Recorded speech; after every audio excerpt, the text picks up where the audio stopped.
Islamic যে আদবগুলো আছে সেই আদবগুলোর গুরুত্ব কতটা, এই আদবগুলো শিক্ষা করার গুরুত্ব সম্পর্কে আজকে সংক্ষিপ্ত পরিসরে কিছু কথা আপনাদের কাছে তুলে ধরব।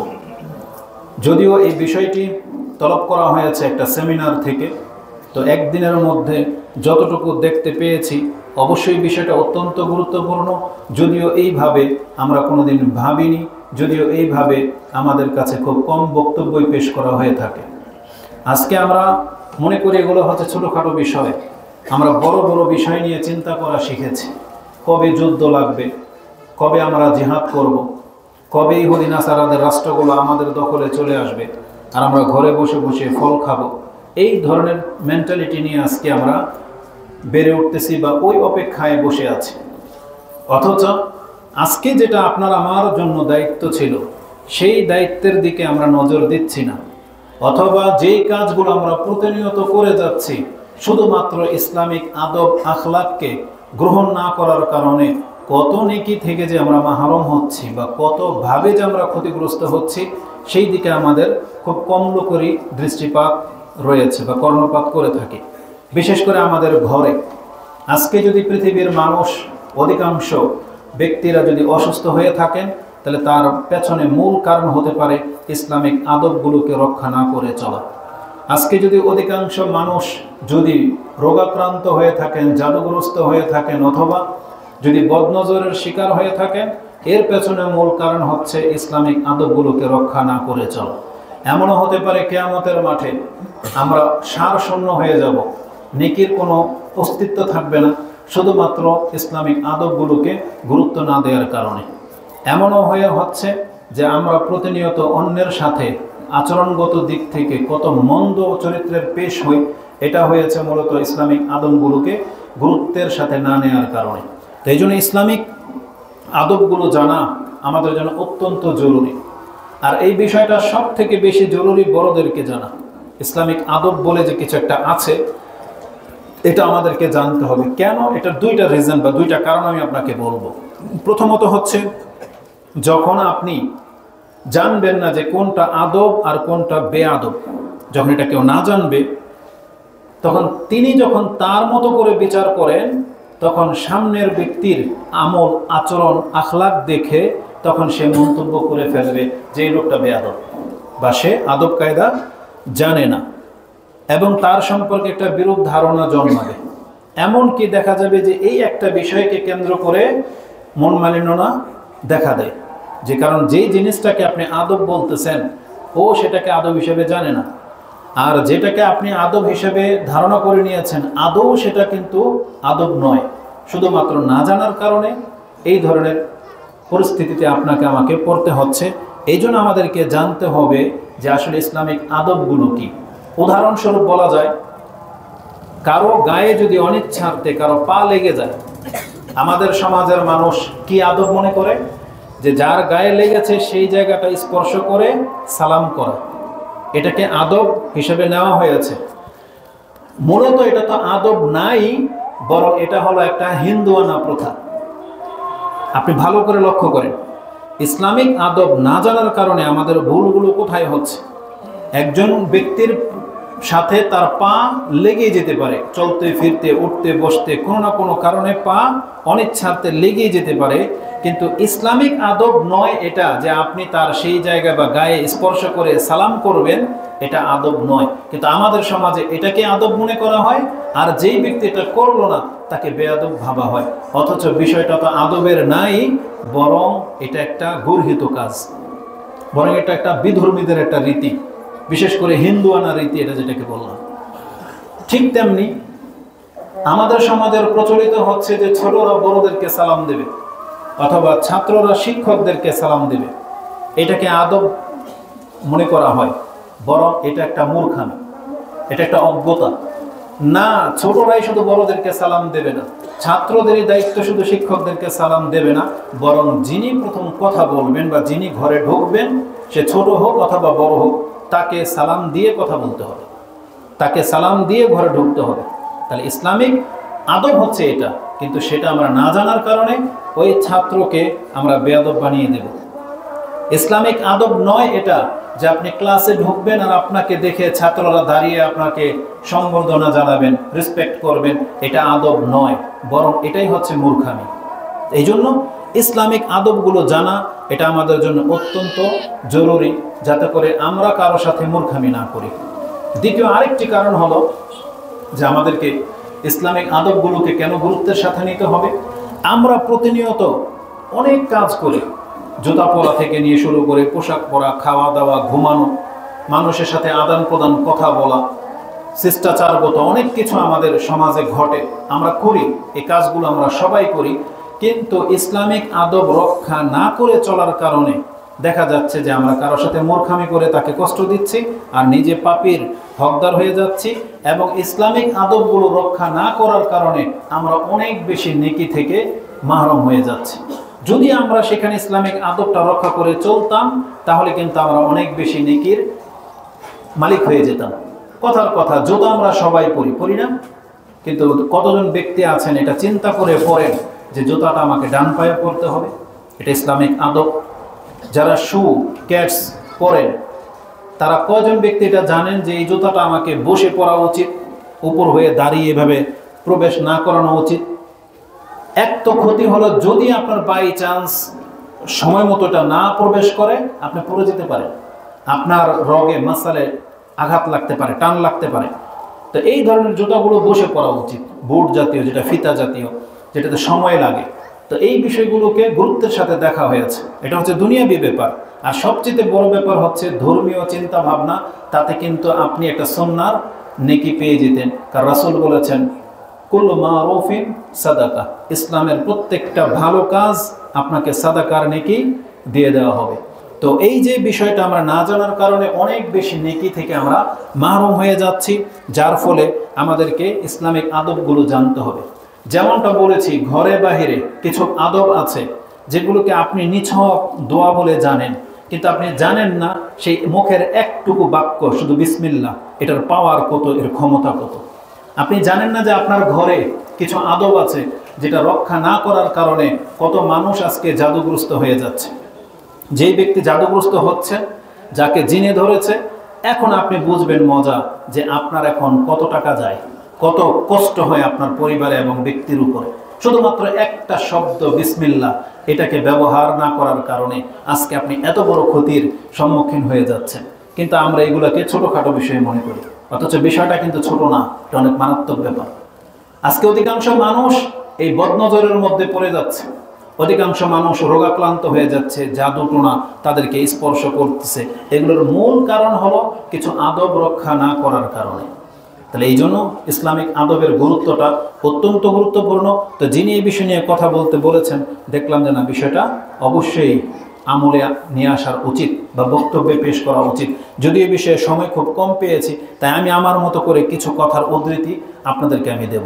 তো ইসলামিক আদবের গুরুত্ব সম্পর্কে আমি একটা কথাই বলতে চাচ্ছি বা বোঝাতে চাচ্ছি। ইসলামিক আদব বলতে ইসলামটাকে বোঝানো হয়েছে, মানে ইসলামটাই হলো একটা আদব, ইসলামটাই পুরোটাই একটা জগৎ। আদব মানে এটা হচ্ছে স্বতন্ত্র। একটা মানুষ জন্ম ভূমিষ্ঠ হয়ে যাওয়া, জঙ্গলে ছেড়ে দিলে সে যা হবে তো হবে, কিন্তু যখন একজন ব্যক্তি ইসলামে প্রবেশ করবে, এখন তার জুতা পরা থেকে নিয়ে শুরু করে একবারে পার্লামেন্ট পর্যন্ত, রাষ্ট্র কীভাবে পরিচালিত হবে, তার সব বিধিনিষেধ তাকে ইসলাম শিক্ষা দিয়েছে। সে জাগ্রত হওয়ার পর থেকে আবার বিছানায় আসা পর্যন্ত তার এই 24 ঘন্টার সার্কেল কিভাবে ঘুরবে, তার প্রত্যেকটা কিছু ইসলামে কিন্তু দিক নির্দেশনা দিয়ে দেওয়া হয়েছে। তার মানে ইসলামই হচ্ছে একটা আদব। মানে কেউ যখন বলবে আমি মুসলিম, তো তার মধ্যে সব কিছু চলে আসবে। তার পোশাক পরা, তার কথাবার্তা বলা, তার খাদ্য স্টাইল, তার চুলের গেট আপ, তার যে কোনো কিছু, সব কিছু এখন একটা নিয়ম মাফিক চলতে হবে, কারণ সে নিজেকে সেই নিয়মের মধ্যে ঢুকিয়ে দিয়েছে। যেমন ক্যান্টনমেন্ট এরিয়ায় বা আর্মিদের এরিয়ার মধ্যে আপনাকে একটা নিয়ম মেনে চলতে হবে, এটা হচ্ছে তাদের রুলস।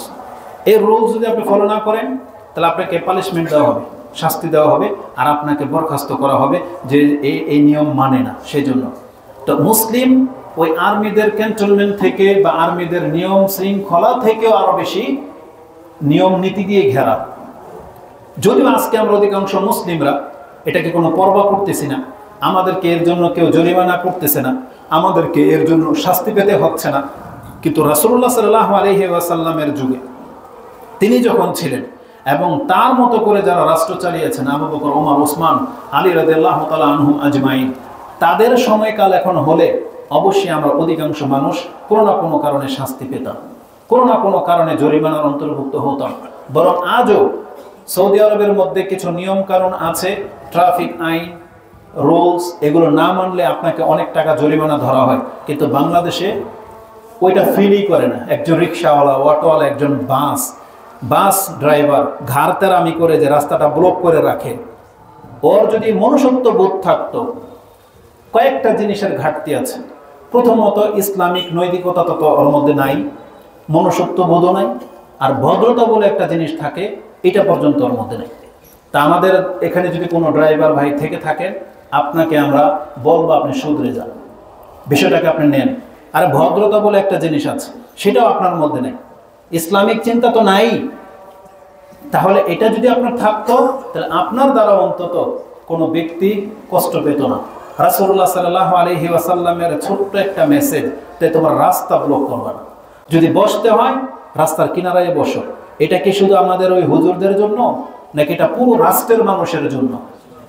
একজন বাস ড্রাইভার, সে থামতে চাচ্ছে, তো তাকে একই হুকুম, তুমি রাস্তা ব্লক করো না, তুমি সাইডে ব্রেক করে নাও, কিনারে নিয়ে দাঁড়াও, দাঁড়িয়ে থাকো না 10 মিনিট, তোমাকে দেখো না করে নাই, তোমার জন্য আলাদা ল্যান্ড তৈরি করা হয়েছে। কিন্তু বাংলার জমিনে সেই ল্যান্ড ব্যবহার হয় না, সে রাজপথ বন্ধ করে দিয়ে বসে থাকে।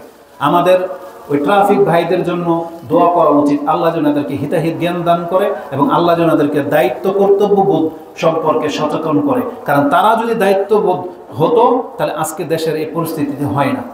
এটা সাধারণ মানুষের কাজ না, আমরা বলতে গেলে আমাদেরকে লাঞ্ছনা করা হয়, আমাদের সাথে মূর্খামি করা হয়। কিন্তু আমি যদি ট্রাফিকের কেউ হইতাম না, এদেরকে আমি দেখাইতাম যে ট্রাফিক সিস্টেম কিভাবে পরিচালনা করতে হয়। একটা বছর যদি ঘুষবিহীন তারা যদি নিয়ম মাফিক যদি জরিমানা ধরে দেয় না, এই জাতি সোজা হতে বাধ্য। কি মনে করি?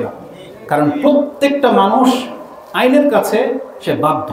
আইনটা হতে হবে শক্ত এবং তার প্রয়োগ হতে হবে সুষ্ঠুভাবে, তাহলে সেই জাতিকে শুধরানো সম্ভব। আরবদের মতন বক্র জাতি মনে পৃথিবীতে আর একটাও ছিল না, যার ফলে রাসূলদেরকে কিন্তু ওই আরবদের মাঝেই সবচেয়ে বেশি প্রেরণ করা হয়েছে।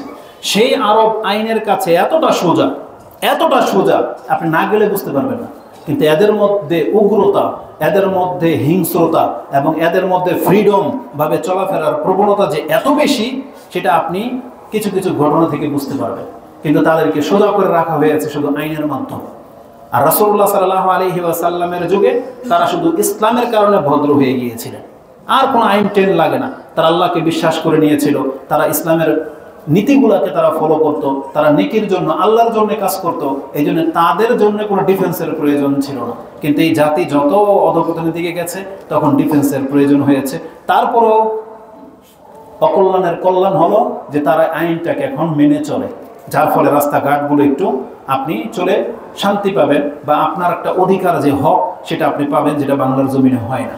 তো কথা হচ্ছে যে ইসলামিক আদব না মানার কারণে আজকে আমরা এই সমস্ত বিষয় থেকে ভোগান্তি ভুগতেছি। এটা যদি ইসলামিক আদব মেনে চলা হতো, তাহলে সবাই সবার জায়গা থেকে একটু স্বস্তি পেতেন, তখন বুঝতে পারতেন যে ইসলাম মানুষের জীবনকে কতটা উন্নত জীবন দিতে পারে। কারণ যিনি স্রষ্টা, আল্লাহ বলছেন আলা ইয়ালামু মান খালাকা ওয়া হুয়াল লাতীফুল খাবীর, যেটা আপনি 67 সূরা মুলকের 12-13 নম্বর আয়াতে পেয়ে যাবেন, যে যেই আল্লাহ তোমাকে সৃষ্টি করেছেন, তিনি কি করে না জানবে তোমার ফিতরত সম্পর্কে? তিনি তোমার সবকিছু জানে, তোমার চিন্তাধারা কি, কিভাবে তুমি সোজা হইবা, এটা আল্লাহ সুবহানাহু ওয়া তাআলা খুব ভালো করেই জানেন। এই জন্য আল্লাহ সুবহানাহু ওয়া তাআলা ইসলামটাকে এমনভাবে সাজিয়েছেন যে কোনো ব্যক্তি, কোনো জাতি যদি ইসলামটাকে মেনে চলে, তাদের মধ্যে কেউ জুলুমের শিকার হবে না, তাদের মধ্যে সবাই একটা প্রশান্তির জীবন পাবে। হায়াত বলা হয়েছে হায়াতুন, এটা হচ্ছে প্রকৃত জীবন, যেমনটা আল্লাহ বলেছেন সূরা আনফাল 8 নম্বর সূরার 24-25 নম্বর থেকে আপনি পড়েন, সেখানে আল্লাহ বলেছেন ইয়া আইয়ুহাল্লাযীনা আমানুস্তাজীবু লিল্লাহি ওয়া লির-রাসূলি ইযা দাআকুম লিমা ইউহীকুম, আল্লাহ এবং তার রাসূল তোমাদেরকে যেই দিকে ডাকে তার ডাকে সাড়া দিয়ে দাও, এটার মধ্যে তোমাদের প্রকৃত জীবন আছে। তাহলে আজকে আমরা মুসলিমরা যদি ইসলামটাকে ইসলামের মতো করে পালন করতাম, তাহলে আমরা বাস্তবিক একটা প্রকৃত জীবন পেতাম। আমরা বাস্তবিক জীবন পেতাম, আমাদের রক্ত, আমাদের সম্মান, আমাদের সম্পত্তি সব হেফাজত হয়ে যেত। যেখানে রাসূল বলেছেন, যেই ব্যক্তি লা ইলাহা ইল্লাল্লাহ বলে নিল, আসামু মিন্নি দিমাউহু ওয়া আমওয়ালুহু ওয়া আরাদাহু, সেই ব্যক্তি তার রক্ত, তার সম্মান, তার ইজ্জত বাঁচিয়ে নিল। তার মানে লা ইলাহা ইল্লাল্লাহ বলা ব্যক্তির কোনো কিছু অন্য কোনো ব্যক্তির জন্য হালাল না, হালাল না। কোনো কিছু যত বড় কিছু হয়ে যাক, আপনি তার গায়ে আঘাতও করতে পারবেন না, তার সম্পত্তিও নষ্ট করতে পারবেন না। একজন মুসলিমকে এতটা মান দেওয়া হয়েছিল, তাহলে এটা হচ্ছে ইসলামের হুকুম, কিন্তু সেই হুকুম আমরা মানি না, যার ফলে আমরা বিভিন্নভাবে একে অপরের দ্বারা লাঞ্ছিত বা ক্ষতির শিকার হচ্ছি। তো কথা হচ্ছে যে সব কিছুর মূলে আছে ইসলামের আদব। ইসলাম আমাদেরকে একবারে সব কিছু শিক্ষা দিয়েছেন। তো গুরুত্বের ক্ষেত্রে এটা আমি বলতে চাচ্ছি যে ইসলামিক আদব বলতেই ইসলামটাকে বোঝায়। যেখানে খাদ্য থেকে নিয়ে শুরু করে আপনি রাতে ঘুমাতে যাবেন, সে সব নিয়ম কানুন ইসলামে আছে। যদি এক কথায় আল্লাহ সুবহানাহু ওয়া তাআলার ভাষা বা বাক্য দিয়ে আমি বোঝাতে চাই, তাহলে আল্লাহ সুবহানাহু ওয়া তাআলা কোরআনে সূরা মাইদা 5 নম্বর সূরার 3 নম্বর আয়াতে বলেছেন, আল ইয়াউমা আকমালতু লাকুম দীনাকুম ওয়া আতমামতু আলাইকুম নি'মাতি ওয়া রাদিতু লাকুম আল ইসলাম দীনান। এই আয়াতের মধ্যে, এতটুকুর মধ্যে 3টা মেসেজ আছে। এক, ইসলাম পরিপূর্ণ। কি দিয়ে পরিপূর্ণ করা হয়েছে? একটা থিওরি, একটা সিস্টেম, একটা পরিবার বা একটা রাষ্ট্র কিভাবে চলবে, যা যা নীতিমালা হওয়া দরকার ওগুলো সব নাজিল করে দিয়ে আল্লাহ বলেছেন, আমি এটাকে পূর্ণাঙ্গ দান করে দিলাম। মানে এখন আর কিছু নতুন করে তোমাদের ওহির প্রয়োজন হবে না। এখন নতুন করে এমন কোনো সমস্যা ফেস হবে না যে তোমার কাছে আবার নতুন করে ওহী নাজিল করতে হবে। আল্লাহ বলেছেন এখন আর হবে না। যতগুলো ইবাদত ফরজ করার ফরজ হয়ে গেল, আর ঘাটতি হবে না। যা কিছু হারাম করে দেওয়ার হারাম করে দেওয়া হয়েছে, আর কিছু হালাল হবে না। আর যা কিছু হালাল, এটা পৃথিবীর কিয়ামত পর্যন্ত কেউ হারাম করতে পারবে না। আল্লাহ বলেছেন হালাল হারাম জায়েজ না জায়েজ সব কিছু নাজিল করে দিয়ে তোমাদের জীবনটাকে আমি পূর্ণতা দান করে দিলাম। সেটা হচ্ছে ইসলাম। তার মানে এখানে কোনো কিছু বাদ রাখা হয়নি। এবং আল্লাহ বলেছেন ওয়া আতমামতু আলাইকুম নি'মাতি, আল্লাহ ইবাদতগুলোকে আল্লাহর নিয়ামত বলেছেন। তার মানে কেউ যদি ইসলামিক নিয়ম পদ্ধতি মেনে চলেন, আপনি আল্লাহর নিয়ামতের মাঝে আছেন। সেটা আমরা হয়তো ফিল করি না, কারণ আমরা একজন পালন করি তো 10 জন পালন করি না। ওই 10 জনের কারণে আজকে দেশটা অরাজকতার দিকে চলে গেছে। এই জন্য যেই ব্যক্তি একা সৎ, সে নিজেও সেই মজাটা পাচ্ছি না। কিন্তু যদি সাহাবা একরামদের মতো সবাই একটা অঞ্চল, একটা শহর কেন্দ্রিক যদি আমল করতাম ইসলাম, তাহলে দেখতে পেতেন পৃথিবীর মুসলিম কেন কাফেররা পর্যন্ত সেই শহরের নাগরিক হওয়ার জন্য ইনভেস্ট করত বা আকাঙ্ক্ষা করত। আপনি করে দেখান, বাস্তবতার সাথে মিল পাবেন। আপনি একটা স্টেট অন্তত করে দেখান যেটা ইসলামিক মোতাবেক চলবে, আপনি দেখেন সেই স্টেটের মান মর্যাদা মানুষের কাছে কতটা প্রাধান্য পায়। কিন্তু আমরা তো কেউ করে দেখাচ্ছি না। সবাই গায়ের জোরে চলার চেষ্টা করি, সবাই গায়ের জোরে বাতিল থিওরি দিয়ে রাষ্ট্র পরিচালনা করতেছি। এটা আমাদের ব্যর্থতা। তা আল্লাহ সুবহানাহু ওয়া তাআলা বলে দিয়েছেন ওয়া আতমামতু আলাইকুম নি'মাতি ওয়া রাদিতু লাকুম আল ইসলাম দীনা। এটা বলে দেওয়ার পর আল্লাহ বলতেছেন, তবে তুমি একটা কথা জেনে রাখো, আল্লাহকে যদি সন্তুষ্ট করতে হয়, তাহলে তোমাকে ইসলামের এই আদবের ভিত্তিতে আসতে হবে। তুমি যদি ইসলামের আদবগুলো মেনে চলো, তাহলে জেনে নাও আল্লাহ তোমার উপর সন্তুষ্ট। হোক সেটা ছোট জিনিস। ছোট জিনিস কি? যেমন বললাম জুতা পরা। জুতা পরা আপনি ডান পা দিয়ে পরেন, আল্লাহ আপনার উপর সন্তুষ্ট হয়ে যাবে। আপনি বাম পা দিয়ে বাথরুমে ঢোকেন, আল্লাহ আপনার উপর সন্তুষ্ট হয়ে যাবে। রাস্তায় কোনো কষ্টদায়ক বস্তু পড়ে আছে, ইসলামিক আদব কি? আপনি এটাকে তুলে ফেলে দেন। নাকি এই কথা বলা হয়েছে যে তার মান অনুযায়ী উঠাবে, যে আমার মান যায় না এটা? না। আরে মুহাম্মদুর রাসূলুল্লাহ সাল্লাল্লাহু আলাইহি ওয়াসাল্লাম যদি মসজিদের দেয়াল থেকে যদি কারো নাক ফোঁটা, কফ ফোঁটা যদি পরিষ্কার করতে পারেন, পৃথিবীর মধ্যে তার মান মর্যাদা অনুযায়ী আর কোন রাজা বাদশা আসতে পারবে? আসতে পারবে না।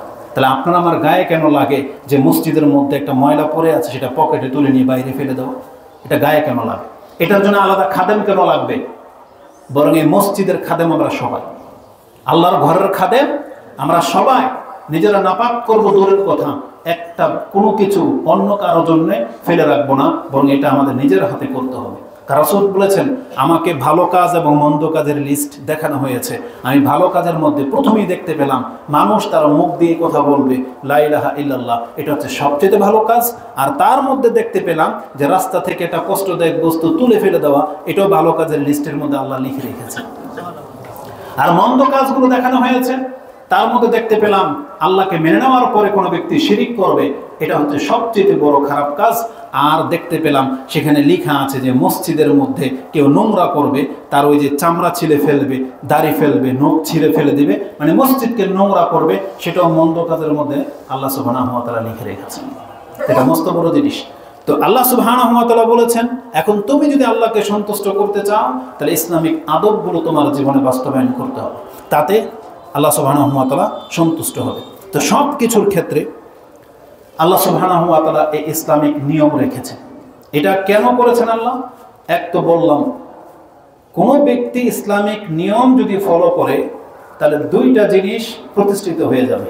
এক, উত্তম আখলাক, উত্তম চরিত্রের মানুষ সম্ভব। আর হলো এর মধ্যে প্রত্যেকটা কিছুর হক জড়িত, সে হক প্রতিষ্ঠা হয়ে যাবে। কেউ যদি ইসলামিক নিয়ম মেনে চলে তাহলে এটার কারণে সে যে ভদ্র, সে যে উত্তম আখলাকের লোক, সেটা প্রমাণ হয়ে যাবে, এবং যার সাথে করা হবে তার হকটা পুরো হয়ে যাবে। এই হককে প্রতিষ্ঠা করার জন্য ইসলামিক আদবগুলোকে আল্লাহ সুবহানাহু ওয়া তাআলা সাজিয়েছেন। যদি আমি আরবদের মতো অত চমৎকার করে তো হয়তো আপনাকে বোঝাতে পারবো না, তবে কাল থেকে এই পর্যন্ত না হইলেও 100টা বক্তব্য আমি সার্চ করেছি যে ইসলামিক আদবের গুরুত্ব, ইসলামিক আদব কি, এগুলো নিয়ে বহু বক্তব্য পেয়েছি, কিন্তু আদবটাকে গুরুত্বের সাথে তুলে ধরবে এমন কোনো বক্তব্যই পেলাম না। তবে একজন শেখ, যিনি ডক্টর সুলাইমান আর রোহাইলি হাফেজাহুল্লাহ, তার বক্তব্যের মধ্যে এতটুকু কাটপিস পেলাম, তিনি বর্তমান সময়ের মুসলিমদেরকে উদ্দেশ্য করে একটা উপদেশমূলক কথা বলেছেন। তার মধ্যে যখনই এই কথাটা এসেছে যে ইসলামিক আদবগুলোকে রক্ষা করে চলার গুরুত্ব কত, তখন তিনি আল্লাহর কসম করে 3 বার তারপরে জাতিকে বলেছেন, বর্তমান মুসলিমরা যদি আমাদের সালাফদের মতো ইসলামের আদবগুলো শিক্ষা করত তাহলে কি হতো? 3টা জিনিস বলেছেন, তাহলে তারা বহু ফিতনাকে প্রতিহত করতে পারত। আজকে আমরা ইসলামিক আদবগুলো মেনে চলি না বিদায় আমরা বহুভাবে ফিতনার শিকার হয়ে যাচ্ছি। আমরা ফিতনায় পড়ে যাচ্ছি শুধু ইসলামিক আদব রক্ষা না করার কারণে। যদি ফিতনা ধরেন মহিলা সংক্রান্ত হয়, তাহলে আমরা কেন ইসলামিক আদব মানি না? এখানে কোন ফিতনায় পতিত হই? যে ইসলাম আমাদেরকে শিক্ষা দিয়েছে যে মহিলাদেরকে বলা হয়েছে তোমরা নাকি সরে কোনো পুরুষের সাথে কথা বলবা না এবং পর্দার আড়াল থেকে কথা বলবা, যদি বলতে হয় পর্দার আড়াল থেকে। কিন্তু আমরা যখন এই আদবটা নিলাম না, তখন আজকে অধিকাংশ মানুষ এই নারী সংক্রান্ত ফিতনায় জড়িয়ে গেছে। সম্পদের ফিতনা কি? আমাদেরকে বলা হয়েছে যেটা হালাল সেটা গ্রহণ করো, হারামের দিকে যেও না। তা আমরা যখন ইসলামিক এই আদব নিলাম না, তখন আমরা অধিকাংশ মানুষ সম্পদের ফিতনায় পতিত হয়েছে। আমাদেরকে বলা হয়েছে কথা বলতে গেলে ভদ্রতার সাথে কথা বলবা, কিন্তু আমরা যখন মূর্খামি করি, কিছু হলেই রেগে যাই, আক্রোশমূলক গিয়ে আচরণ করি, তখন ঝগড়া লেগে যাচ্ছে, তখন মনমালিন্যতা তৈরি হচ্ছে, তখন একে অপরের উপরে আঘাত লেগে যাচ্ছে। এই ফিতনায় জড়িয়ে যাচ্ছি শুধু ইসলামের এই একটা আদবকে রক্ষা না করার কারণে। তো তিনি কসম করে বলতেছেন যে বর্তমান মুসলিমদের উচিত আমাদের পূর্বের সালাফদের আদর্শ মোতাবিক ইসলামিক আদবের শিক্ষা গ্রহণ করা, যেমনটা তারা রাসূলুল্লাহ সাল্লাল্লাহু আলাইহি ওয়াসাল্লাম থেকে শিক্ষা গ্রহণ করেছিলেন। কিভাবে খেতে হবে, বসতে হবে, কথা বলতে হবে। কত সাহাবী তো আছে ইসলামিক এই আদব শিক্ষা পাওয়ার কারণে ইসলামে গ্রহণ করে নিয়েছেন। সালমান ফারসি সম্ভবত তিনি বলেন, যখন আমি প্রথম ইসলাম আমার অন্তরে ঢুকে যায়, এই কথাগুলো শুনে আমি যখন দেখলাম রাসূলুল্লাহ সাল্লাল্লাহু আলাইহি ওয়াসাল্লামকে মানুষ ঘিরে রেখেছে, তখন আমি উকি মেরে দেখলাম তার চেহারাটা এবং ভাবলাম যে এটা কোনো মিথ্যুকের চেহারা হইতে পারে না। তখন তার মুখ থেকে সর্বপ্রথম যে উপদেশ বাণীগুলো আমি শুনেছি, এটা আমার অন্তরের ভিতরে ইসলামকে একবারে গেঁথে দিয়েছিল। এটা কি ছিল? বলছে, ইয়া আইয়ুহান নাস আফশুস সালাম ওয়া তুতিমুত তাআম ওয়াসিলুল আরহাম ওয়াসাল্লু বিল-লাইলি ওয়ান-নাসু নিয়াম তাদখুলুল জান্নাতা বিসালাম। হে মানুষ, তোমরা একে অপরকে সালাম দাও, সালামের প্রচার ঘটাও, একে অপরকে খাদ্য খাওয়াও, তোমরা আত্মীয়তার সম্পর্কে রক্ষা করে চলো, রাতে উঠে নামাজ পড়ো। এগুলো করে নিলে সম্মানের সাথে জান্নাতে প্রবেশ করতে পারবে। তিনি বলতেছেন এটা ইসলামের আদব শিক্ষা, এটাই তিনি ইসলাম গ্রহণ করে নিলেন, তারপরে কালেমা পড়ে নিলেন। তো কথা হচ্ছে যে ইসলামিক আদবের গুরুত্ব অনেক বেশি। তো তিনি বলেছেন তাহলে কি হবে? আমরা বহু ফিতনাকে প্রতিহত করতে পারবো। দ্বিতীয় উপকার হবে, তাদের মতো দিন প্রতিষ্ঠা করা সম্ভব হবে। দিন প্রতিষ্ঠা তো এটাই যে আপনি ইসলামিক ভদ্র মোতাবেক চলবেন, সব কিছুর ক্ষেত্রে ডান হাতে খেতে হবে, বসে খেতে হবে, সবগুলো কথা ইনশাল্লাহ এর মধ্যে আসবে। এবং তৃতীয় ফায়দা হলো, তিনি বলেছেন তাহলে সম্মানিত হওয়া এটা আপনি স্পষ্টভাবে প্রত্যক্ষ করতে পারবেন। যেই সাহাবীদের নাম নিলে আজকে আমরা রাদিয়াল্লাহু তাআলা আনহু বলি যে তাদের উপর আল্লাহ সন্তুষ্ট, তারা যতটা সম্মানিত আমাদের কাছে, আমরা অতটা সম্মানিত হতে পারতাম যদি তাদের মতো আমরা ইসলামিক আদবগুলো গ্রহণ করতাম। কারণ তারা কিন্তু সম্মানিত হয়েছে ইসলামিক আদবগুলো গ্রহণ করার কারণে। তারা কথা বললে সালাম দিয়ে কথা বলতেন, ডান হাতে আদান প্রদান করতেন, মেহমানদের সম্মান করতেন, মেহমানরাও মেজবানের গুরুত্ব বুঝতেন, তাদেরকে সাথে নিয়ে খেতেন, একজন আরেকজনকে ছাড়া খেতেন না। তারপরে একে অপরের স্যাক্রিফাইসের ক্ষেত্রে সবচেয়ে উত্তম পন্থাটাই অবলম্বন করতেন। এইভাবেই কিন্তু মানুষ একে অপরকে সম্মান দেখায় এবং সম্মান প্রাপ্ত হয়। কিন্তু আমরা যখন অন্যকে সম্মান করি না, এই জন্য আমাকেও কেউ সম্মান করে না। আজকে আমাদের সবার অবস্থা হয়ে গেছে তেমন। আজকে যেমন আমরা বড়দেরকে শ্রদ্ধা করি না, আমরাও যখন বড় হব তখনই ছোটরা আমাদেরকে পাত্তা দেবে না। কিন্তু আমরা সবাই যদি ইসলামের নিয়মটা ফলো করতাম, তাহলে যেই সম্মানটা আমরা আজকে বড়দেরকে দেখাবো, আমরাও যখন বড় হব তাহলে আমাদেরকেও রেসপেক্ট সম্মান করার মতো এমন জাতি আল্লাহ সৃষ্টি করে দিতেন। কিন্তু আমরা সেটা হারিয়ে ফেলতেছি। সবাই নিজের ইগো নিয়ে বেঁচে আছি, কেউ কাউকে তিরস্কার করতে সামান্যতম দ্বিধা করি না, যা ইচ্ছা তাই বলে দিচ্ছি। একটু পরে সে কথাগুলো আসবে। তো ইসলামের আদবের গুরুত্ব সম্পর্কে আমি এতটাই বলতে পারি, যে সম্পর্কে স্পেসিফিক কোনো আয়াত আর হাদিস তো আপনার কাছে পেশ করা যাবে না। কেন যাবে না? কারণ পুরো ইসলামটাই হচ্ছে একটা আদব। ইসলামের প্রত্যেকটা শিক্ষাই গুরুত্বপূর্ণ। যারা সেটা গ্রহণ করতেছেন না, তারা কত ক্ষতির মধ্যে আছেন সেই সম্পর্কে আপনাকে ইঙ্গিত করে দিই যে অবশ্যই আমাদেরকে সব ক্ষেত্রে ইসলামিক আদবগুলোকে খেয়াল রাখতে হবে। আর এর গুরুত্ব কতটা, একটা দিক দিয়ে বোঝাই যে ইসলামের আদবের গুরুত্ব কত। প্রত্যেকটা সাইডে তো আছে, কথা বলার মধ্যে আদব আছে, খাবারের মধ্যে আদব আছে, ঘরের মধ্যে ঢোকার আদব আছে, ইবাদতের মধ্যে আদব আছে, কারোর সাথে লেনদেন সম্পর্ক করার ক্ষেত্রে আদব আছে। আসুন দেখায় যেটা গুরুত্ব কত। যদি আপনি কথা বলার ক্ষেত্রে ইসলামিক আদব রক্ষা না করেন তাহলে আপনার কতটা ক্ষতি হতে পারে, আর যদি আদব রক্ষা করে কথা বলেন তাহলে কতটা আপনার উপকার হতে পারে, এই সম্পর্কে একটা কথা আপনাকে বলে দিই।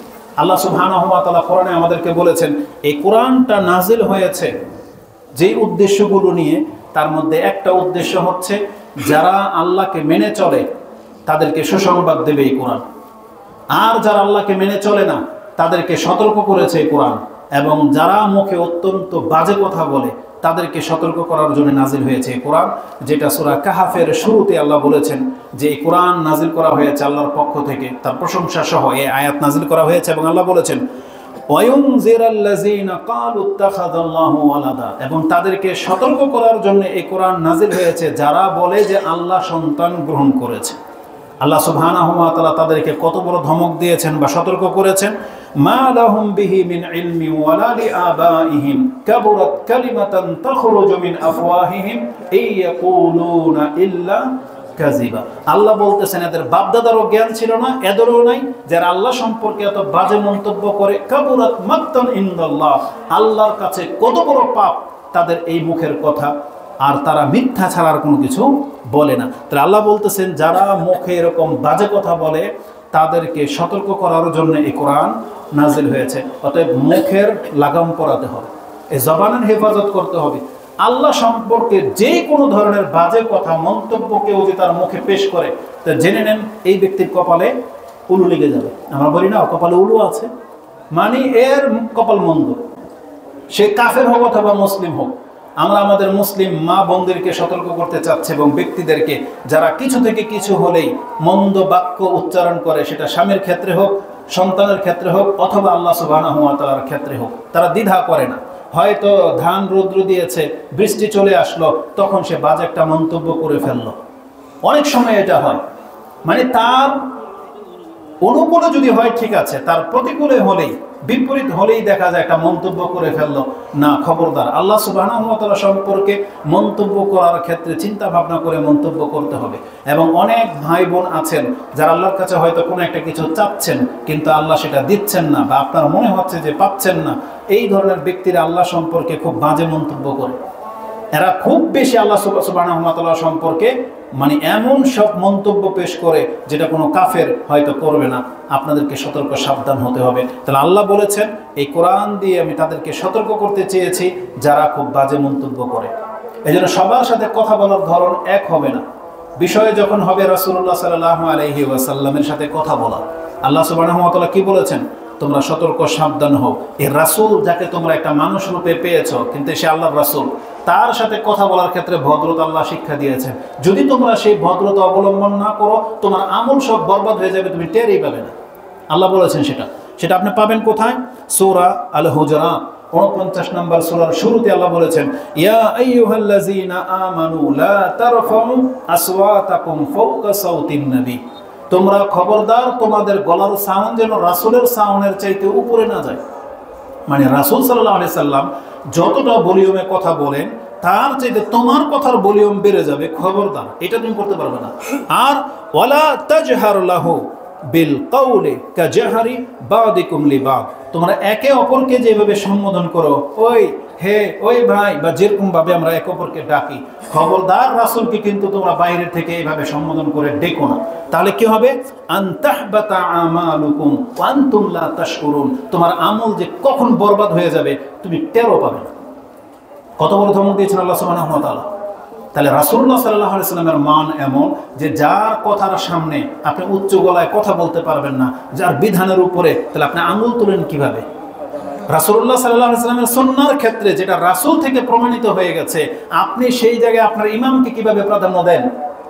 তাহলে ভয় করতে হবে আপনাকে যে আপনার আমলগুলো কিন্তু বরবাদ হয়ে যাবে। এই জন্য বলা হয়েছে যে বিদআতীদের কর্ম কবুল হয় না, বরবাদ হয়ে যাবে। কারণ আল্লাহ সুবহানাহু ওয়া তাআলা বলেছেন যেটা আমি করিনি, রাসূল বলেছেন, তাহলে সেটা আল্লাহ সুবহানাহু ওয়া তাআলা কি করবেন? ছুঁড়ে ফেলে দিবেন, ফারাদ্দু, সেটা মারদুদ, প্রত্যাখ্যাত, আল্লাহ রাসূল সাল্লাল্লাহু আলাইহি ওয়াসাল্লাম বলেছেন। এই জন্যই বলেছেন, কারণ আমল বরবাদ হয়ে যায় যদি রাসূল সাল্লাল্লাহু আলাইহি ওয়াসাল্লামের উপরে কেউ যেতে চায়। তো কথা বলার ক্ষেত্রে আদব রক্ষা করে চলতে হবে। এটা কিন্তু অধিকাংশ মানুষ আল্লাহ এবং তার রাসূলের ক্ষেত্রে সেটাকে হয়তো আপনি গুরুত্বের সাথে নিচ্ছেন না। এটা কিন্তু ধর্মীয় ব্যাপার, আপনাকে এটাকে অবশ্যই গুরুত্বের সাথে নিতে হবে। একজন ব্যক্তি যদি কথা হিসাব কিতাব করে না বলে, আদব রক্ষা করে না বলে, তার কত বড় ক্ষতি হতে পারে এই সম্পর্কে একটা হাদিস নিয়ে নেন, যে হাদিসটি ইমাম বুখারী এবং মুসলিম কোট করেছেন। বুখারীতে হাদিসটি রয়েছে কিতাবুর রিকাকের মধ্যে 6478-এ। এই 6470 থেকে নিয়ে 80 পর্যন্ত 10টা হাদিস হিফজুল লিসান, জবানের হেফাজত করার ক্ষেত্রে ব্যবহার হয়েছে। তার মধ্যে একটা হাদিস আবু হুরায়রা থেকে, আনিন নবী সাল্লাল্লাহু আলাইহি ওয়াসাল্লাম ক্বালা ওয়া ইন্নাল আবদা লা ইয়াতাকাল্লামু বিল কালিমাত মিন সাখাতিল্লাহ। কত বান্দা এমন আছে যে মুখ থেকে এমন একটা জুমলা, এমন একটা কথা উচ্চারণ করলো যেই কথাতে আল্লাহকে একেবারে নাখুশ করে দিল, অসন্তুষ্টি করে দিল। মা ইয়াতাবায়্যানু মা ফিহা, সে পরবাও করে নাই যে তার কথার মন্দ তিক্ততা কত, সে পরবাও করে নাই। আর আরেকটা বর্ণনায় আসছে, লা ইউলকি লাহা বালান, সে ওই দিকে ভ্রুক্ষেপ করে নাই যে এটাতে আমার ক্ষতি কি হবে, সে একটু ভ্রুক্ষেপ করে নাই। রাসূল বলেছেন, ইয়াহউই বিহা ফি জাহান্নাম, এই একটা কথার কারণে সে স্লিপ করে জাহান্নামে পড়ে যাবে, শুধু মুখের একটা কথার কারণে। তার মানে কি, আপনি হাঁটতেছেন শুকনা জায়গায়, নিচে গর্ত, অনেক সময় দেখবেন পা স্লিপ করে আপনি গর্তে, যেটা আপনি কোনোদিন ভাবতেও পারেন নাই যে আপনি এত নিচে গিয়ে পড়বেন। তো রাসূল বলেছেন মুখের কথার লাগাম না থাকার কারণে সেই ব্যক্তি জাহান্নামে গিয়ে একবারে তলদেশে পতিত হবে। ইয়াহউই বিহা, এই কথার কারণে ফি জাহান্নাম, জাহান্নামের মধ্যে গর্তে পড়ে যাবে। এটা ইমাম বুখারী এবং মুসলিম কোট করেছেন। আর তিরমিজি রাহিমাহুল্লাহর শব্দ হলো, যেটা আপনি 2319 নম্বরে পেয়ে যাবেন, ওয়া ইন্না আহাদাকুম লা ইয়াতাকাল্লামু বিল কালিমাতি মিন সাখাতিল্লাহ, তোমাদের মধ্যে কত ব্যক্তি আছে যে আল্লাহকে অসন্তুষ্টমূলক এমন বাক্য উচ্চারণ করে ফেলো, মা ইয়াজুন্নু আন তাবলুগু মা বালাগাত, সে মানে চিন্তাও করে নাই যে এটাতে কি পর্যন্ত সে পৌঁছতে পারে, চিন্তাও করে নাই একটু। রেজাল্ট কি? ফায়াকতুবুল্লাহু আলাই, আল্লাহ তার উপরে লিখে দেন সাখাতাহু, তার অসন্তুষ্টি। আল্লাহ তার উপরে লিখে দেন যে এই ব্যক্তির উপরে আমি অসন্তুষ্ট হয়ে গেলাম, ওর উপরে আমি আর কোনোদিন সন্তুষ্ট হব না। ইলা ইয়াউমিল কিয়ামা, আল্লাহ কিয়ামত পর্যন্ত এই ব্যক্তির উপরে অসন্তুষ্টি থেকে যান। কি মনে করে? যেমন ফেরাউন কি বলেছিল, আনা রাব্বুকুমুল আলা, কিন্তু বুঝতে পেরেছিল কি বলেছিল। কিন্তু কিয়ামত পর্যন্ত ওর উপর আল্লাহ সন্তুষ্টি হন নাই। আল্লাহ ক্ষমা করতে চেয়েছিলেন, কিন্তু যখন ফিরল না তখন আল্লাহর উপর আর সন্তুষ্টি হলেন না। ইবলিস এমন কথা বলে দিয়েছিল যে আল্লাহর প্রতি আর সন্তুষ্টি হলেন না। সে যুক্তি দাঁড় করিয়েছিল, আল্লাহর কাছে ক্ষমা না চেয়ে যুক্তি দাঁড় করিয়েছিল যে আনা খায়রুম মিনহু, আমি তো এর থেকে উত্তম। তা আল্লাহ সুবহানাহু ওয়া তাআলা ইবলিসের উপর একবারে চিরতরে অসন্তুষ্ট হয়ে গেলেন। তাহলে আমাদের মুসলিমদেরকেও এই ঘটনাগুলো স্মরণ রেখে চিন্তা ভাবনা করে কথা বলতে হবে। বিশেষ করে আমাদের নেতা শ্রেণীর ব্যক্তিরা যখন মাইক পায় তখন মুখে এমন কিছু কথা বলে, সে ভাবতেও পারে না যে এটা আল্লাহর কাছে কত বড় পাপ হিসেবে গণ্য হবে। সে ইসলাম সম্পর্কে, রাসূল সম্পর্কে, কোরআন সম্পর্কে, ইসলামের বিধান সম্পর্কে এমন এমন মন্তব্য পেশ করে দেয়, এই ব্যক্তির নসিব হবে না আর তওবা করে মরা। জেনে নিন, এই জন্য খুব সতর্ক সাবধান হয়ে কথা বলতে হবে। যারা পয়সাওয়ালা হয়ে গেছেন, ক্ষমতাবান বা কিছু, আপনি হিসাব করে কথা বলতে হবে।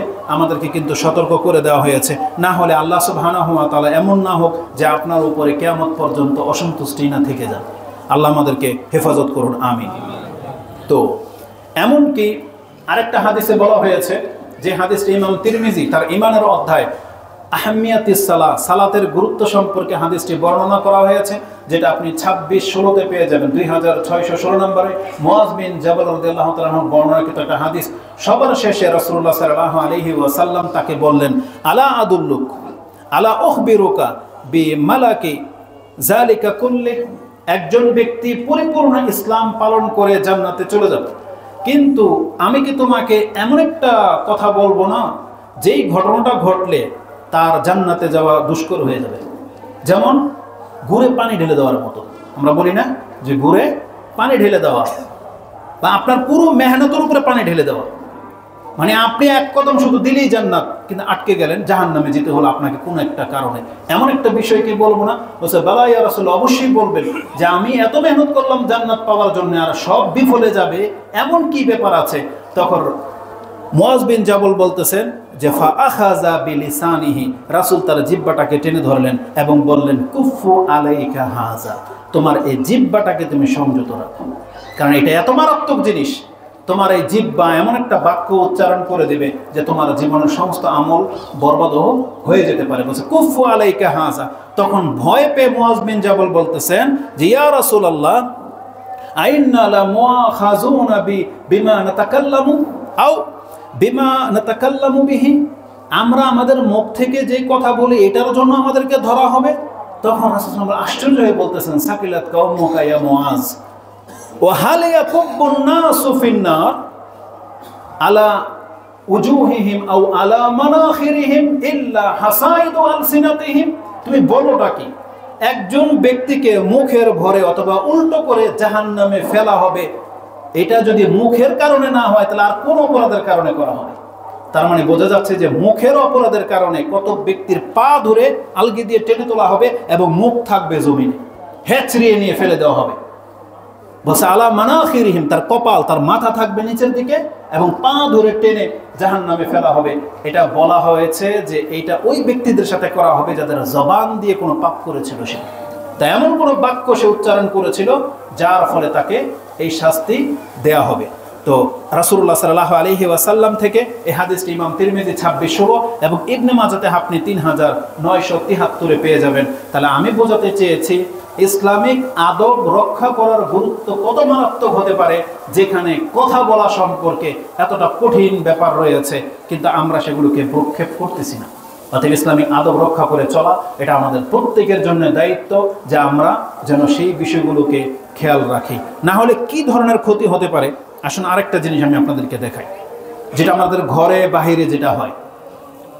ছোট্ট একটা বাক্য মুখ থেকে উচ্চারণ আপনি করলেন না, তাতে কতটা ক্ষতি হয় আর কতটা আপনি লাভবান হতে পারবেন, এই সম্পর্কে আমি জানি যে হাদিসগুলো আপনারা জানেন, জাস্ট আমি আপনাকে স্মরণ করিয়ে দিই। ইমাম মুসলিম রাহিমাহুল্লাহ তার 37 নম্বর অধ্যায় কিতাবুল আশরিবা 13 নম্বর পর্বে আদবের অধ্যায় এসেছে যে পানি এবং খাদ্য পান করার আদবের মধ্যে তিনি একটা হাদিস এনেছেন। জাবির বিন আব্দুল্লাহ আন্নাহু সামিয়া রাসূলুল্লাহ সাল্লাল্লাহু আলাইহি ওয়াসাল্লাম ইয়াকুল, যে আমি রাসূল সাল্লাল্লাহু আলাইহি ওয়াসাল্লামকে কথা বলতে শুনেছি, ইজা দাখালা আর-রাজুলু বাইতাহু ফাযাকারাল্লাহা ইনদা দুখুলিহি ওয়া ইনদা তুআমিহি ক্বালা আশ-শাইতান, একজন ব্যক্তি যখন বাড়িতে ঢোকার সময় এবং খাদ্য খাওয়ার সময় যখন আল্লাহর নাম স্মরণ করে, মানে বিসমিল্লাহ বলে, কালা শয়তান, শয়তান তখন বলে, লা মাবিতা লাকুম ওয়ালা আশা, আজকে তোমাদের জন্য, শয়তানের সন্তান বা সঙ্গীদেরকে বলে, আজকে এই বাড়িতে ঢোকারও কোনো অপশন নাই, রাত কাটাতে পারবে না, আর এই বাড়িতে আজকে তোমাদের রাতের খাবারও জুটবে না, কারণ এই ব্যক্তি বিসমিল্লাহ বলে নিয়েছে। বিসমিল্লাহ বলে ঢুকলেই শয়তান বাধাপ্রাপ্ত হয়ে যাবে, ও ঘরে ঢুকতে পারবে না, খাদ্য তো নাই। তো এটা বলা হয়েছে ওয়ালা আশা ওয়াইজা দাখালা ফালাম ইয়াযকুরিল্লাহ ইনদা দুখুলিহি ওয়া ইনদা তুআমিহি, আর যখন কোনো ব্যক্তি বাড়িতে ঢোকার সময় বিসমিল্লাহ বলল না, আর খেতে বসেও বিসমিল্লাহ বলল না, কালা শয়তান, তখন শয়তান বলে, কালা আদরাকতুমুল মাবিতা ওয়াল আশা, আজকে চলো এই বাড়িতে আমাদের থাকারও ব্যবস্থা হয়ে গেছে এবং এই বাড়িতে আমাদের খাদ্যেরও ব্যবস্থা হয়ে গেছে। তার মানে শয়তান তখন আমাদের সাথে রাত কাটায়, আর শয়তান তখন আমাদের সাথে খায়। শয়তান আমাদের সাথে রাত কাটালে রেজাল্ট কি? এই জন্য অধিকাংশ মানুষ ফজর নামাজ পড়তে পারেন না, এই জন্য রাত ভরে আপনি মুভি দেখেন, এই জন্য আপনার ঘরে নেশা চলে, এই জন্য আপনার ঘরে যা খুশি তা হয়, গালাগালি হয়, ঝগড়া লেগে যায়, স্বামী স্ত্রীর সাথে রাত ভরে এইভাবেই চলতে থাকে, পোলাপান সব কিছু। কেন? শুধু এই বিসমিল্লাহ এতটুকু শব্দ উচ্চারণ না করার কারণে। আর আজকে আমরা যা খাচ্ছি সবই আমাদের ইফেক্টেড হয়ে যাচ্ছে, সাইড এফেক্ট, যে সব কিছু গ্যাস তৈরি করে দেয়, আপনাকে ক্যান্সার ধরিয়ে দিচ্ছে, আপনার বরকত হচ্ছে না। বাচ্চারা দেখবেন খায় কিন্তু খিটখিটে, একেবারে হালকা পাতলা, শরীরের কোনো গোশতই হয় না, অথচ খায় কিন্তু অনেক। কেন? তাহলে হতে পারে সে বিসমিল্লাহ বলে না। এজন্য আমাদেরকে এগুলো গুরুত্বের সাথে নিতে হবে। তাহলে ছোট্ট একটা আদব রক্ষা না করার কারণে শয়তান আপনার সম্পত্তিতে এবং আপনার সন্তানের মধ্যে অংশ নিচ্ছে, শুধু বিসমিল্লাহ ইসলামের এই ছোট্ট একটা আদব রক্ষা না করার কারণে। আরেকটা হাদিস নিয়ে নেন, কেউ যদি গোসলখানায় মানে বাথরুমে ঢোকার সময় বিসমিল্লাহ না বলে, তাহলে তার লজ্জাস্থান জিনের জন্য হালাল হয়ে যায়। মানে জিন তখন এগুলো দেখতে পায় আর হাসে, পারলে সেখানে স্পর্শ করো। রাসূলুল্লাহ সাল্লাল্লাহু আলাইহি সাল্লাম বলেছেন, আন আলী ইবনে আবি তালিব আন্না রাসূলুল্লাহ সাল্লাল্লাহু আলাইহি ওয়াসাল্লাম ক্বালা সাতরু মা বাইনা বনি আদম, সাতরু মা বাইনা আয়ুনিল জিন ওয়া আওরাতি বনি আদম, জিনদের চোখের মধ্যে, আয়ুনিল জিন চোখের দৃষ্টির মধ্যে, আর আদম সন্তানের লজ্জাস্থানের মধ্যে পর্দা হলো বনি আদম ইজা দাখালা আহাদুকুমুল খালা আইয়াকুলু বিসমিল্লাহ, যখন কোনো ব্যক্তি খালি ঘরে নির্জন জায়গায় মানে বাথরুমের ভিতরে কাজা হাজতের জন্য, প্রস্রাব পায়খানা করার জন্য যায়, তখন বিসমিল্লাহ বলাটা হলো একটা পর্দা। এটা জিন আর তোর লজ্জাস্থানের মাঝে পর্দা পড়ে যায়। মানে কোনো ব্যক্তি যদি বিসমিল্লাহ বলে ঢোকে, আপনি কাপড় খুলবেন, জিন আর আপনার লজ্জাস্থান দেখতে পাবে না, সে যদিও আপনার কাছেই থাকুক না কেন, কিন্তু দেখতে পাবে না। এটার মূল বিষয় হলো বর্তমানে এডিটিং করে অনেক কিছু করা হয়। যেমন একজন ব্যক্তির খবর পড়া হচ্ছে, তার চেহারা ঘোলা, দেখতে পাচ্ছেন না আপনি, এডিট করে চেহারাটাকে মুছে দেওয়া হয়েছে। তাহলে এটা যদি এডিট করে সম্ভবপর হয়, আপনি জেনে নেন আল্লাহর কালাম, আল্লাহর নামের মধ্যে সেই ক্ষমতা আছে যে জিন তখন আর কিছু দেখতে পায় না। আল্লাহ সুবহানাহু ওয়া তাআলা সেই ব্যবস্থা করে রেখেছেন। অতএব এই হাদিসটা আপনি তিরমিজিতে পেয়ে যাবেন 606 নম্বর হাদিসে। তার মানে ইসলামের ছোট্ট একটা আদব, আজকে যদি এটা আমরা আমলে না নেই, তাহলে আজকে আমাদের লজ্জাস্থানের যে ক্ষতিগুলো হচ্ছে তার মূল পেছনে কারণ হলো আল্লাহ সুবহানাহু ওয়া তাআলার নাম উচ্চারণ না করার কারণে। আর যাদের সহবাসের পরে যে বাচ্চা হয়, সেখানে বিসমিল্লাহর কথা আছে, যে বিসমিল্লাহ বললে শয়তান তখন সেখানে অংশ নিতে পারে না। এইভাবে অনেকগুলো কথা আপনার কাছে দেখানো যেতে পারে। আরেকটা এই বিসমিল্লাহ সংক্রান্ত বিষয়, কেউ যখন ঘর থেকে বের হয়, সে যদি, ইসলামের একটা আদব হলো, যদি সে এই দোয়া পড়ে, বিসমিল্লাহ তাওয়াক্কালতু আলাল্লাহ লা হাওলা ওয়ালা কুওয়াতা ইল্লা বিল্লাহ, এই কথা বলে যখন সে ঘর থেকে বের হয়, আল্লাহর পক্ষ থেকে তাকে কি করা হয়? তাকে বলা হয় ইউকালু হিনা ইজিন, ওই সময় তার দোয়া পড়া শেষ হলেই বলা হয়, হুদিতা, তুমি হেদায়েত প্রাপ্ত হয়ে গেলা, ও কুফিতা, যথেষ্ট করে ফেলেছ, এখন তোমার আর কেউ ক্ষতি করতে পারবে না, ও ওকিতা, তুমি এখন নিজেকে নিরাপত্তায় নিয়ে নিলে। এটা ফেরেশতার আল্লাহর পক্ষ থেকে বলা হয়। তখন ওই যে পাশের যে শয়তান একে ক্ষতি করার জন্য যে পদক্ষেপ নিয়েছিল, তখন ওই শয়তান আরেকটা শয়তানের কাছে বলে, কাইফা লাকা বিরাজুলিন কাদ হুদিয়া ওয়া কুফিয়া ওয়া উকিয়া, তুমি এখন একে কিভাবে ক্ষতি করতে পারবে? এটা আল্লাহর পক্ষ থেকে হেদায়েত পেয়ে গেল, নিরাপত্তা নিয়ে নিল এবং নিজেকে মুক্ত করে নিল, তাহলে এই ব্যক্তির উপর তোমার এবং কিভাবে ক্ষমতা চলবে? তার মানে ছোট্ট একটা দোয়া, বিসমিল্লাহ তাওয়াক্কালতু আলাল্লাহ ওয়ালা হাওলা ওয়ালা কুওয়াতা ইল্লা বিল্লাহ। বলে তো যারা পারেন না, তিনটা জিনিস, বিসমিল্লাহ, তাওয়াক্কালতু আলাল্লাহ, ওয়ালা হাওলা ওয়ালা কুওয়াতা ইল্লা বিল্লাহ, ওয়ালা হাওলা ওয়ালা কুওয়াতা ইল্লা বিল্লাহ।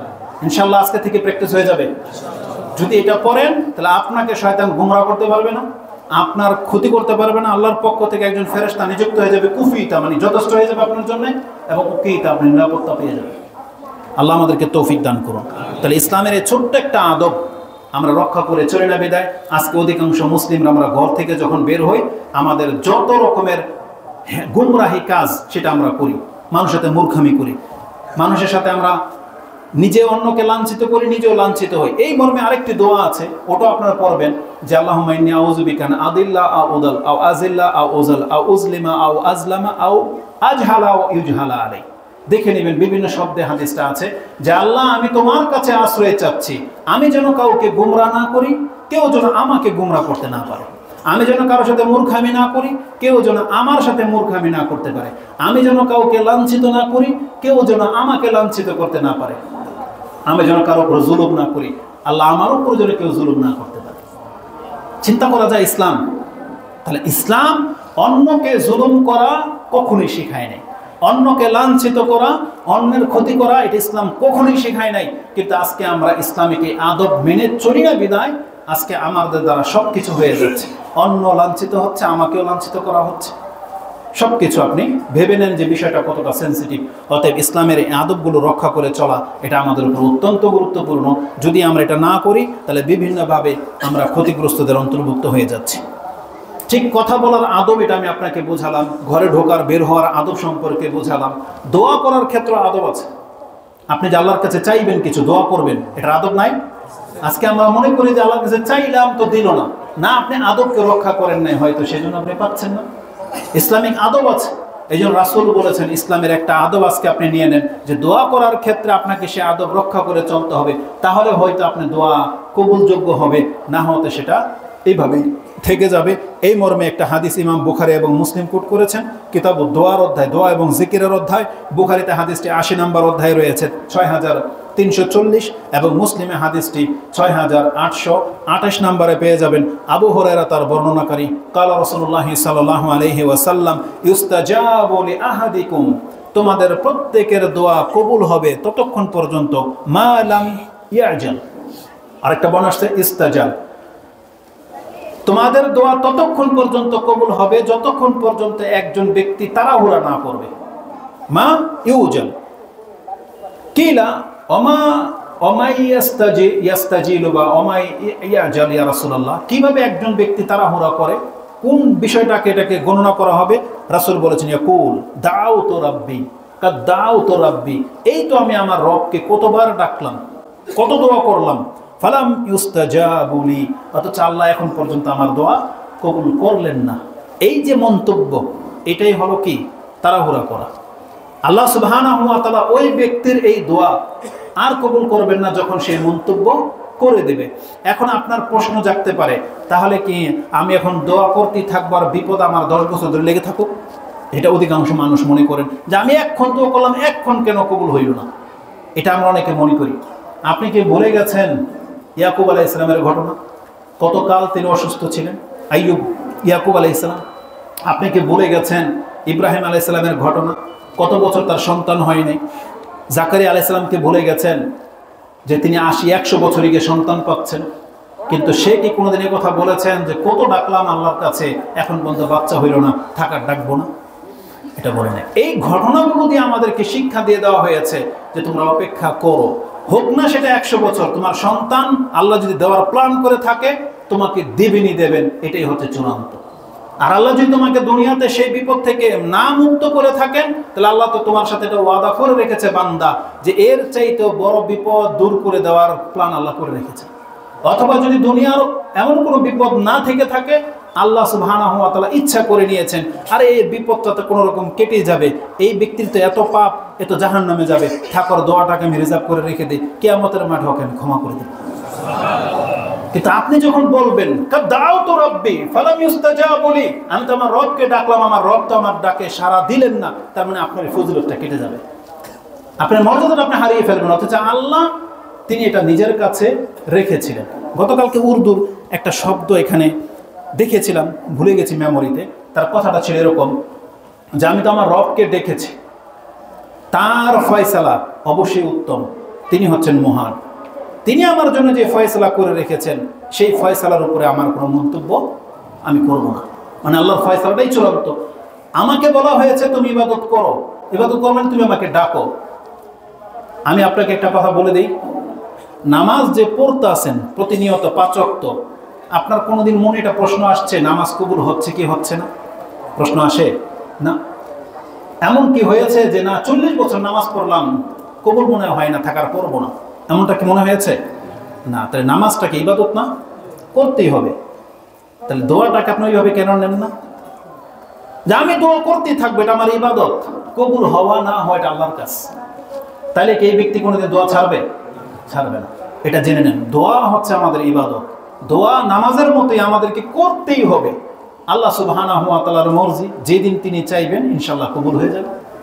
যেদিন আল্লাহ যে কাজের জন্য চাইবেন প্রয়োগ করে দিবেন। আল্লাহ যেটা আমাদের সাথে ওয়াদা করে রেখেছে, রাসূল বলেছেন 3টার একটা হবেই হবে, হয় তোমাকে তৎক্ষণাৎ সেটা দিয়ে দেওয়া হবে, অথবা তোমার কোনো বিপদকে আল্লাহ দূর করে দিচ্ছেন যেটা তুমি বুঝতেই পারতেছো না, আর না হয় আল্লাহ তোমার নাজাতের জন্য সেটাকে রিজার্ভ করে রেখে দিবেন।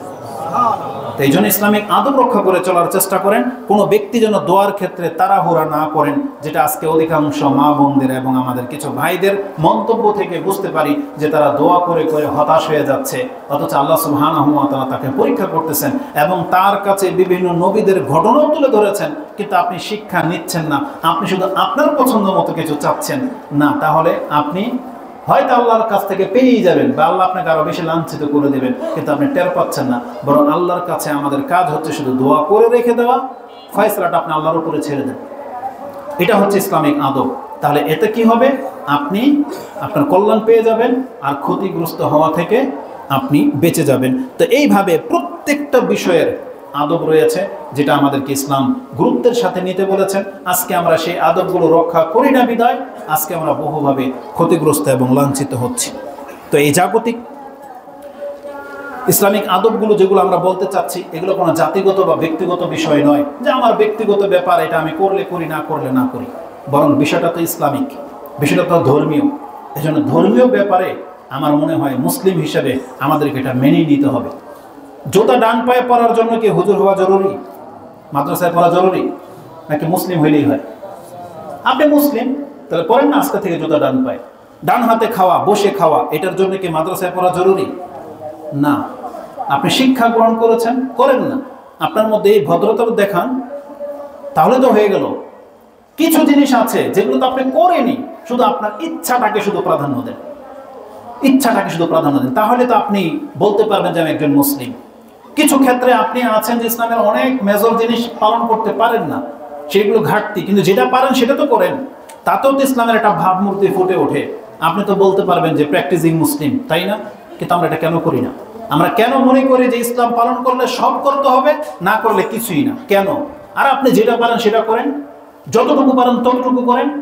কারণ আল্লাহ সুবহানাহু ওয়া তাআলা কারো কারো উপরে সামান্য কিছুর কারণে সন্তুষ্ট হয়ে তাকে ক্ষমা করে দেন, সামান্য কিছু।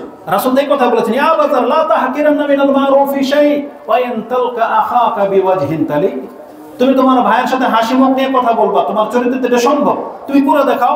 তুমি এটাকে ছোট কেন ভাবতেছো? হতে পারে এটার কারণে আল্লাহ তোমাকে ক্ষমা করে দিবেন। ইসলাম অত্যন্ত সহজ এবং আল্লাহ শুধু চায় যে আমার বান্দা ক্ষমা পাওয়ার জন্য কি কি করে, দেখি ও কি কি করে। কোন একটা উল্লেখযোগ্য কিছু পেশ করে দেন, আল্লাহ সন্তুষ্ট হয়ে গেলে আপনাকে নাজাত দিয়ে দিবেন। আল্লাহকে এক্সাম্পল দেখান নাই? একজন ব্যক্তি রাস্তার একটা গাছ কেটে দিয়েছিল শুধু এই জন্য যে মানুষের কষ্ট হচ্ছে, কেটে দিই, আল্লাহর কাছে পছন্দ হয়েছে, আল্লাহর পাপগুলো ক্ষমা করে জান্নাতে দিয়ে দিয়েছেন। এবার মুসলিম কোট করেছেন কিতাবুল বিররি ওয়াস সিলার মধ্যে পাবেন।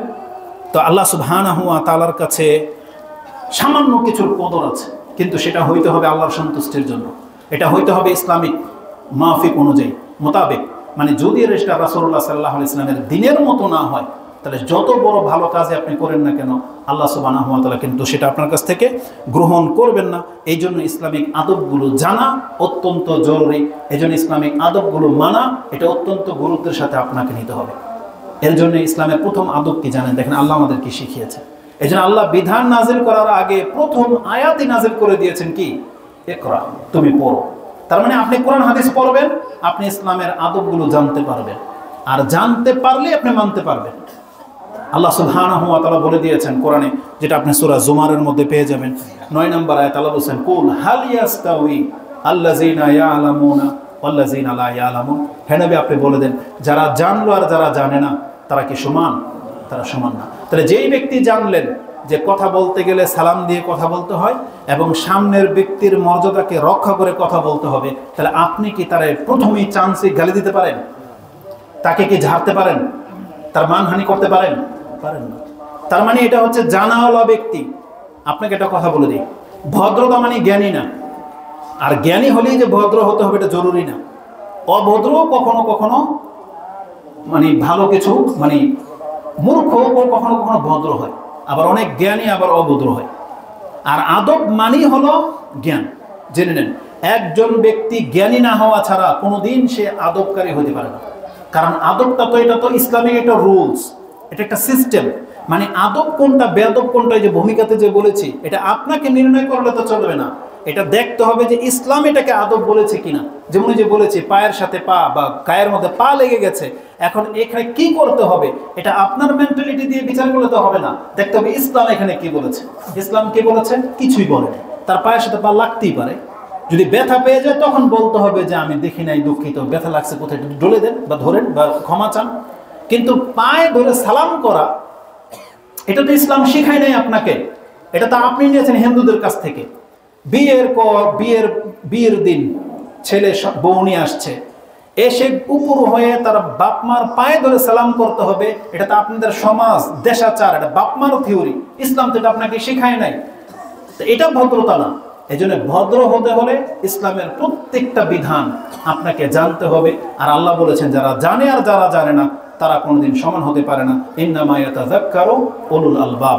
নিশ্চয়ই বিচক্ষণরাই জ্ঞানী হয়ে থাকে, বিচক্ষণরাই উপদেশ নিয়ে থাকে।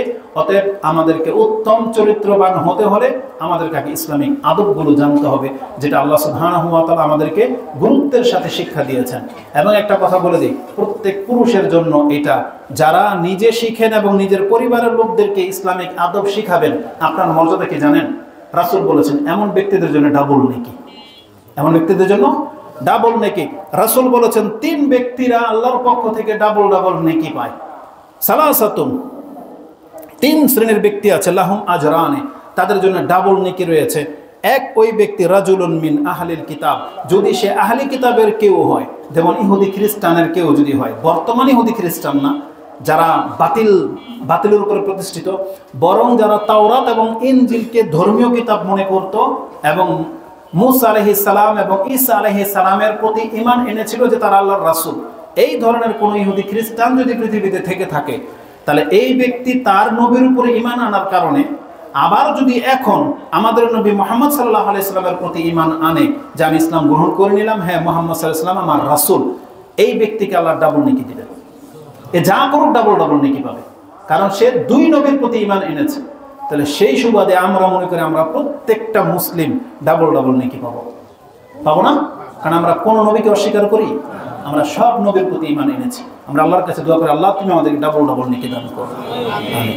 এবং রাসূল বলেছেন ওয়ারাজুলুন মামলুক, একজন কৃতদাস যদি থাকে সেই ব্যক্তি ডাবল নেকি পাবে যদি ওয়া হাক্কা মাওয়ালিহি ওয়া ইজা আদ্দা হাক্কাল্লাহি ওয়া হাক্কা মাওয়ালিহি, যেই ব্যক্তি আল্লাহর হক আদায় করে এবং তার মালিকেরও যদি হক আদায় করে, তাহলে এমন গোলাম থেকে থাকলে সে আল্লাহর কাছ থেকে ডাবল নেকি পাবে। আর যেটা আমাদের সাথে সম্পর্কযুক্ত, রাসূল বলেছেন ওয়ারাজুলুন কানাত ইনদাহু আমাতুন, যার কাছে একজন দাসী আছে, যেটা আমাদের কারো কাছে দাসী নাই, কিন্তু আমাদের কাছে কি আছে? আমাদের স্ত্রীরা আছে, আমাদের মেয়েরা আছে, আমাদের বোনেরা আছে, আমাদের ঘরের মহিলারা আছে।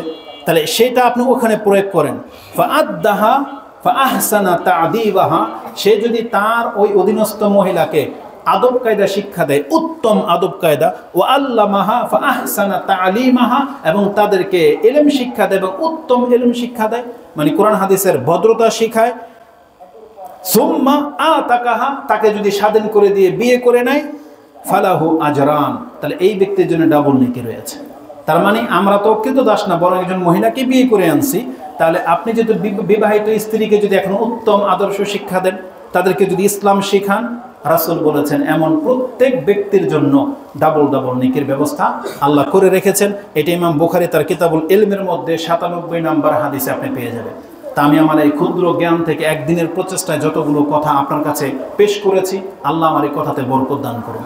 এবং আমি আশা করি এই কথাটা আপনি গুরুত্বের সাথে নেবেন যে ইসলামিক আদব আমাদের জন্য অত্যন্ত জরুরি। যে যতগুলো সেক্টর থেকে আদবগুলোকে আয়ত্ত করতে পারবেন, আপনি উত্তম চরিত্রের মানুষ হতে পারবেন। আজকের পর থেকে যদি আপনি কথা বলেন সালাম দিয়ে, হাসি মুখ নিয়ে, সহজ কথা বলেন, অল্প কথা বলেন, তাহলে অবশ্যই আপনাকে একদিন না একদিন সম্মান করা হবে। আপনি জ্ঞান গর্ব কথা বলেন, আপনাকে সম্মান করা হবে। এই চলমান পরিস্থিতিতে একটা এক্সাম্পল দিয়ে দিই, বড় বড় আলেমদেরকে পর্যন্ত এখন তিরস্কার করা হচ্ছে, যার কারণে সাধারণ মানুষ পর্যন্ত সে আলেমের বদনাম করে বা তাকে রেসপেক্ট করে না। কেন? শুধু মুখের কথার কারণে। এই জন্য একজন আলেম সার্টিফিকেট দাঁড়িয়ে হয়েও শুধু মুখের কথার কারণে অনেক শ্রোতাদের সে অভিশাপ কামাচ্ছে, বা অনেক শ্রোতাদের কাছ থেকে সে হেয় হয়ে যাচ্ছে, অমূল্যায়ন হয়ে যাচ্ছে শুধু মুখের কথার কারণে। আর আমরা সাধারণ মানুষরা তো আমাদের এমনিতে কোনো ভ্যালু নেই, তাই না? এমনিতে কোনো আমাদের মান মর্যাদা নেই। তবে মান মর্যাদা যদি বাড়াতে চান, তাহলে জবানটাকে হেফাজত করতে হবে, জবানকে সুন্দর করতে হবে, এবং যত বেশি সম্ভব ইসলামিক আদব দিয়ে নিজেকে গড়তে হবে। তাহলে হতে পারে আমরা উত্তম মুসলিম হিসেবে এই জাতিকে কিছু উপহার দিতে পারবো। আল্লাহ তুমি আমাকে এবং আমাদের মুসলিম ভাইদেরকে কবুল করো। আকুলু লিকাউলি হাযা আস্তাগফিরুল্লাহ লি ওয়া লাকুম ওয়া লিসাইরিল মুসলিমিন ফাস্তাগফিরু ইন্নাহু হুয়াল গফুরুর রহিম।